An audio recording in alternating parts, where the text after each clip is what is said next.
नाज़रीन गिरामी अस्सलामु अलैकुम वरहमतुल्लाहि वबरकातुहू। सीधी बात के ताज़ा तरीन प्राइम टाइम में आप लोगों का इस्तकबाल है। नाज़रीन गिरामी, मैं अंसार अज़ीज़ नदवी इस वक्त आप लोगों के सामने कुछ अहम तरीन ख़बरें, कुछ वायरल वीडियोस और कुछ तनक़ीदी तज़्ज़िये लेकर के हाज़िर हुआ।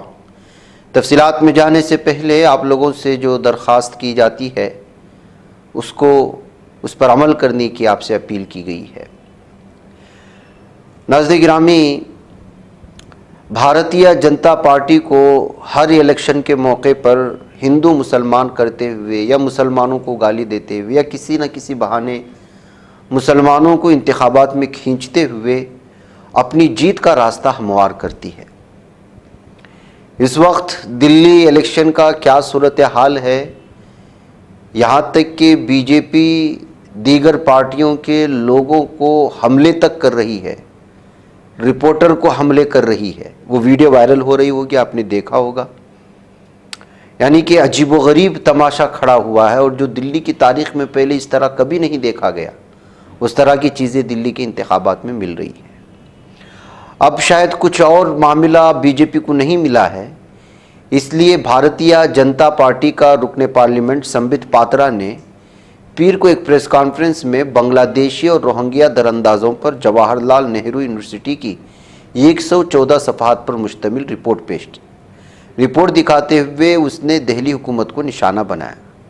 रिपोर्ट पढ़ते हुए संबित पात्रा ने कहा कि बांग्लादेशी और रोहिंग्या दरअंदाजों की वजह से दिल्ली में मुसलमानों की आबादी में इजाफा हुआ है, जिसकी वजह से दिल्ली की आबादी में तब्दीली आई।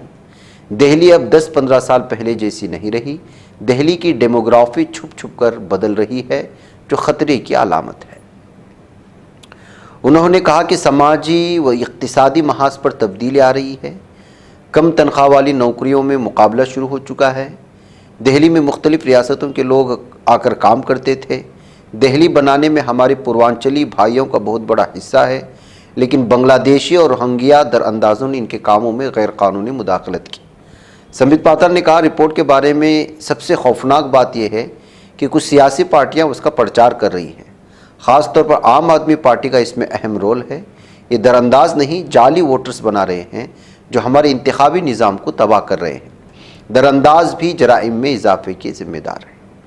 और उन्होंने 22 इलाक़ों का नाम लिया और कहा कि रिपोर्ट के मुताबिक दिल्ली के जिन इलाक़ों में ये लोग रह रहे हैं उनमें सेलमपुर, जामिया नगर, शाहीन बाग, जाकिर नगर, वोखला, लाजपत नगर, कैलाश नगर, खिचड़ीपुर, सराय काले खान, सुल्तानपुरी, मुस्तफ़ाबाद, निज़ामुद्दीन, सराय रोहिला, जाफ़राबाद, खान मार्केट, शाहदरा, भलसवा डेरी, बवाना, द्वारका, रोहिणी, मोती नगर और गोविंदपुरी वगैरह शामिल हैं।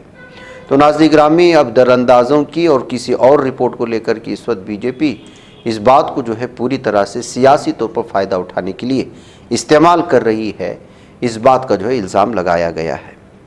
उधर उत्तर प्रदेश के प्रयागराज में महाकुंभ मेले के दौरान भगदड़ में मुतादिद अफराद हलाक होने की खबरें लगातार इस वक्त जो है सामने लाई जा रही हैं।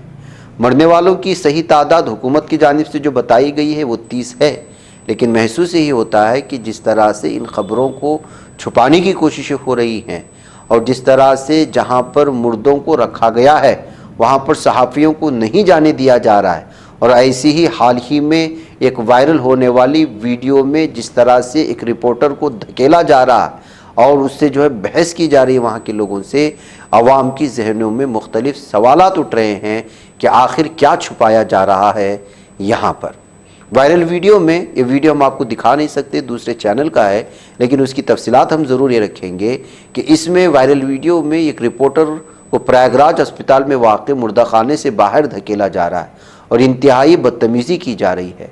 इस वीडियो के मंजर आम पर आने के बाद आवाम की जहनों में मुतअद्दिद सवाल उठ रहे हैं कि आया हुकूमत कोई चीज़ छुपा तो नहीं रही है? आखिर कितने लोग मरे हैं, उसकी तादाद क्या हो सकती है? TV9 भारतवर्षा के सहाफ़ी विपिन चौबे मोतीलाल नेहरू मेडिकल कॉलेज के मुर्दाखाने में इस सवाल के साथ पहुंचे कि इस हादसे में कौन और कितने लोग मारे गए हैं। इस दौरान नामालूम अहलकार उनके साथ धक्के खाते और बदतमीज़ी करते नजर आए। इस वाक़े की वीडियो TV9 भारतवर्ष ने यूट्यूब पर शेयर की। वीडियो में reporter Vipin Choubey Motilal Nehru medical college में वाक़ मुर्दा खाने में पहुंच गए। इस दौरान वहां तैनात मरने वालों की फहरिस्त दिखाता है।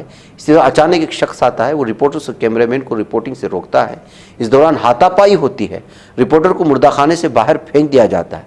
उन्हें गिरफ्तार करने की धमकियां दी जाती हैं, जिस पर रिपोर्टर ने अफसर से उसकी शनाख्त पूछी, लेकिन इस दौरान बाकी लोगों के साथ अंदर चला जाता है। रिपोर्टर का दावा है कि मीडिया से बात करने पर लोगों को धमकियां दी जा रही हैं। भगदड़ के दिन न्यूज़ एजेंसी IANS के एक रिपोर्टर के साथ भी पुलिस एहलकार ने बदतमीजी की थी, जिसके बाद उन्होंने एक्स हैंडल पर इस वाक़े की वीडियो शेयर की। जब रिपोर्टर एक अखाड़े से बयान लेने की कोशिश कर रहा था तो पुलिस अफसर ने उसे ज़बरदस्ती रोक दिया था। तो नाज़रीन गिरामी, इस तरह से महसूस ये होता है कि हर दिन जिस तरह की खबरें लगातार निकल कर के आ रही हैं, कोई हकीकत है या कोई ऐसी चीज़ है जो लोगों से छुपाने की कोशिश कर रहे हैं, की जा रही है, या कोई भगदड़ में मरने वालों की तादाद बेइंतहा। हमने आज मॉर्निंग प्राइम टाइम में ही अखिलेश यादव की जानिब से शेयर की जाने वाली वो वीडियो आपके सामने दिखाया था, जिसमें मुर्दा लोगों को लेने के लिए उनके वारिसीन, उनके लाहिकीन किस तरह से कतार बंदे खड़े थे। मतलब यह है कि अंदरूनी सतह पर बहुत कुछ हुआ है और लोगों को पता नहीं है, और हुकूमत अपनी नाकामी को छुपाने के लिए मीडिया के अहलकारों को वहाँ आने नहीं दे रही है। ये इस तरह के इल्ज़ामात इस वक्त जो है योगी हुकूमत और उनके इंतज़ामिया पर, पुलिस अफसरान पर और महकम को के जो सारे इंतज़ामात देख रहे थे उनके अफसरान पर लग रहा है। नाज़रीन गिरामी, उधर केरला से खबर आ रही है कि केरला की एक अदालत ने मुतनाज़ा योगा गुरु बाबा रामदेव के खिलाफ नाकाबिल ज़मानत वारंट गिरफ्तारी जारी किया है, और बाबा रामदेव के साथी और पतंजलि आयुर्वेद कंपनी के MD आचार्य बालाकृष्णा के खिलाफ भी वारंट जारी किया गया है। दोनों पर आयुर्वेदिक मसनूआत के फ़रोख्त के लिए पतंजलि की जानिब से गुमराहकुन इश्तिहारात देने का इल्ज़ाम आयद किया गया। केरला के ड्रग इंस्पेक्टर ने इस सिलसिले में दोनों के खिलाफ मुकदमा दर्ज किया। इस मामले की तहकीकात के एक हिस्से के तौर पर पालगढ़ अदालत ने पहले बाबा रामदेव और आचार्य बालाकृष्ण को नोटिस भेजा और दोनों को 1 फरवरी को समाअत के लिए शख्सी तौर पर पेश होने का हुक्म दिया। ताहम इनमें से कोई भी हफ्ते के रोज़ समाअत में शरीक नहीं हुआ, जिसके बाद उनके खिलाफ नाकाबिल ज़मानत वारंट गिरफ्तारी जारी किए गए।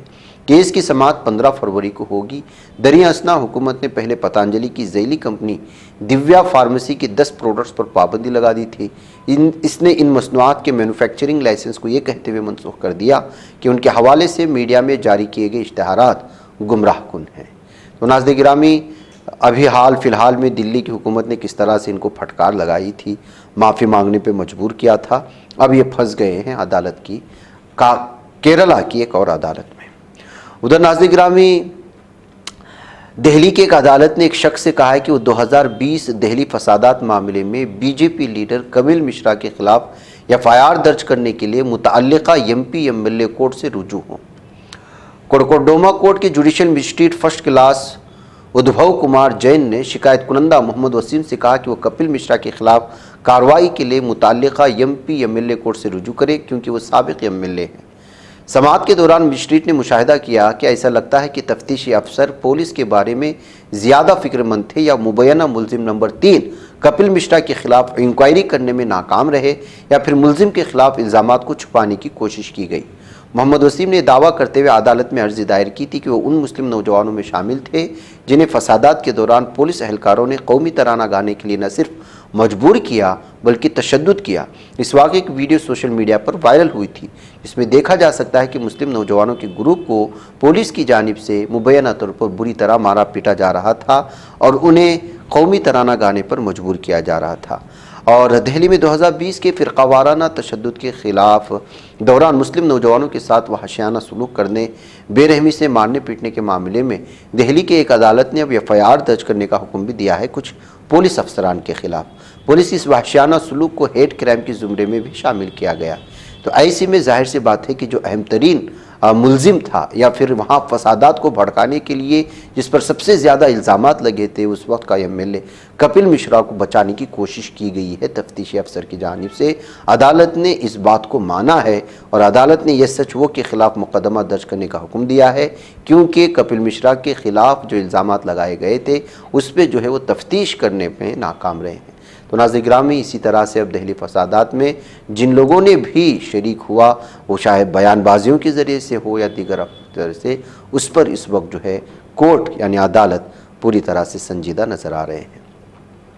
उत्तर प्रदेश के अयोध्या में 12 साला दलित लड़की के बहिमाना कत्ल का मामला सामने आया है। अहले खाना के मुताबिक मकतूल की आंखें ज़बरदस्ती निकाली गईं, उसके जिस्म की हड्डियां भी टूटी हुई पाई गईं। अहले खाना का कहना है कि जुमेरात की शाम से लापता थी लड़की और अहले खाना उसको तलाश कर रहे थे। हफ्ते की सुबह लड़की के रिश्तेदार ने गाँव के एक वीरान नहर में इसकी लाश देखी। इसके बाद उसने घर वालों को इत्तला दी। हुक्काम का कहना है कि उन्हें शिबा है कि खातून को गैंग हमले का सामना करना पड़ा।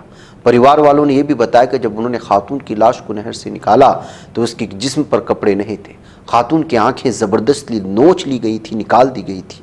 उसके चेहरे और सर पर जख्मों के संगीन निशानात दिखाई दे रहे थे। इसके अलावा पूरे जिस्म पर जख्मों के निशानात थे। अहले खाना के मुताबिक खातून को रस्सी से मजबूती से बांधा गया था। इस मामले में अयोध्या के सर्कल ऑफिसर आशुतोष तिवारी ने कहा कि लापता खातून के बारे में शिकायत मिलने के बाद पुलिस ने रिपोर्ट दर्ज कर ली और लाश हफ्ते की सुबह बरामद हुई। आशुतोष तिवारी ने कहा, खातून की लाश को पोस्टमार्टम के लिए भेज दिया गया है। हम रिपोर्ट का इंतज़ार कर रहे हैं। रिपोर्ट के बाद हम मजीद कार्रवाई करेंगे। तो नाज़रीन गिरामी, एक दलित लड़की के साथ इतना भयानक दरिंदगी की हदें पूरी पार हो जाती हैं। अयोध्या, प्रयागराज और यहाँ वहाँ की मुख्तलिफ जो इस वक्त मुख्तलिफ त्योहारों में जलने वाले लाइट दिखाने वाले, जलने वाली मोमबत्तियाँ दिखाने वाले, वो मीडिया लगातार सुबह से शाम तक तारीफ़ करने वाली उसी नगरी में, उसी धरती में जो एक खातून के साथ दरिंदगी की इस कदर हदें पार की जाती हैं कि जिसको सुनकर के ही रोंगटे खड़े हो जाती हैं, उसका तस्करा कहीं भी नहीं मिलता है। क्यों? क्योंकि उस खातून का ताल्लुक़ दलित बरादरी से था। इस सवालात के साथ इस वक्त जो है मीडिया को भी कटहरे में खड़ा किया जा रहा है और योगी हुकूमत के में इस तरह की बस्तियों में क्यों इस तरह की वारदात पेश आ रही हैं, इसको लेकर के भी सामने रखने की कोशिश हो रही है।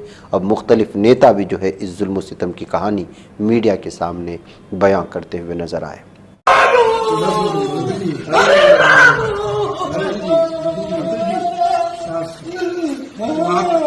आप उसकी लड़ाई लड़ी जाएगी, लड़ाई को आप लड़ेंगे, उसको न्याय दिलाएंगे। हमें जाने दो दिल्ली, लोकसभा में जाने दो। मोदी के सामने हम बात रखेंगे, न्याय न मिला तो हम इस्तीफा दे देंगे, लोकसभा से हम इस्तीफा दे देंगे। हम बचाने में, हम बेटी की इज्जत बचाने में नाकामयाब हो रहे हैं। इतिहास क्या कहेगा? हमारे बारे में इतिहास से गुरु साल बाद कहेगा। अरे तुझे पीछे आप बहुत लड़ाई लड़े हैं मंत्री, कैसे बिटिया के साथ ये हो गया? आपने कितने लोगों को आपने न्याय दिलाया है, फिर न्याय मिलेगा। आपने बड़े से बड़े मामले दिलाया, लेकिन ये तो इतिहास का सबसे बड़ा मुद्दा हो गया, सबसे बड़ी घटना है, बहुत बड़ी घटना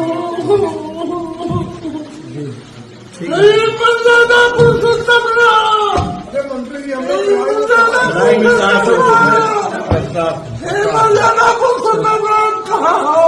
साथ में कहाँ हो? सीता मैया कहाँ हो?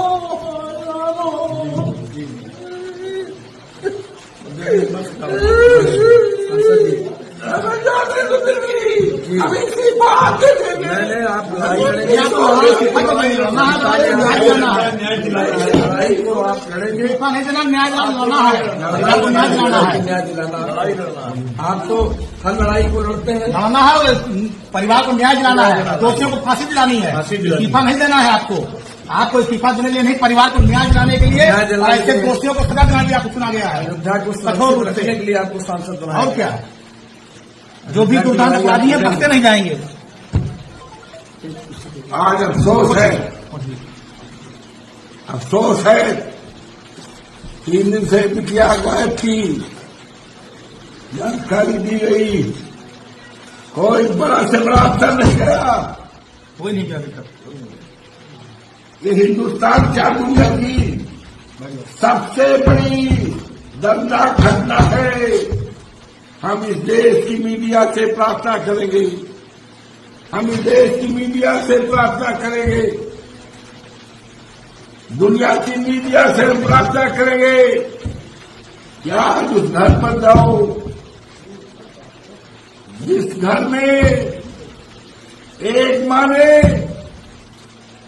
अपनी बेटी को 9 महीने तक पेट में रखा था। नाज़रीन, स्वीडन में इराकी ईसाई पनाहगुज़ीन सलमान मोमिका की हलाकत के चंद रोज बाद डेनमार्क की इंतहाई दाएं बाजू के हॉडवे पार्टी का लीडर मलऊन व मरदूद कमबख्त रासमुस पालुडन ने एक बार फिर गुस्ताखाना हरकत में कुरान पाक के नुस्खे को नजर आतिश कर दिया है। स्वीडिश मीडिया के मुताबिक पालुडान ने एक सोशल मीडिया अकाउंट पर एक पैगाम में कोपनहेगन में तुर्किया की सिफारतखाने के सामने अपने इस घिनौने फेल का ऐलान किया। मीडिया रिपोर्ट्स के मुताबिक डेनमार्क की सियासतदान ने एक बार फिर कुरान पाक की बेहुरमती की। हालांकि इससे कबल डेनमार्क की पुलिस ने मोमिका की मौत के बाद इस घिनौने फेल की ममानियत का बयान जारी किया था, लेकिन इस गुस्ताख ने एक बार फिर जो है कुरान पाक की बेहुरमती की है। इसको लेकर के एक बार फिर सलमान मोमिका की हलाकत के बाद, उसके कत्ल के बाद एक और दरिंदे की जानिब से इस मज़मूम हरकत को लेकर के इस वक्त मीडिया में तबसरे शुरू हो चुके हैं।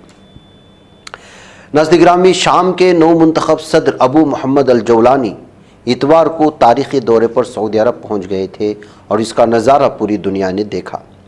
उन्होंने सऊदी अरब के वलीअहद शहज़ादा मोहम्मद बिन सलमान से मुलाकात की।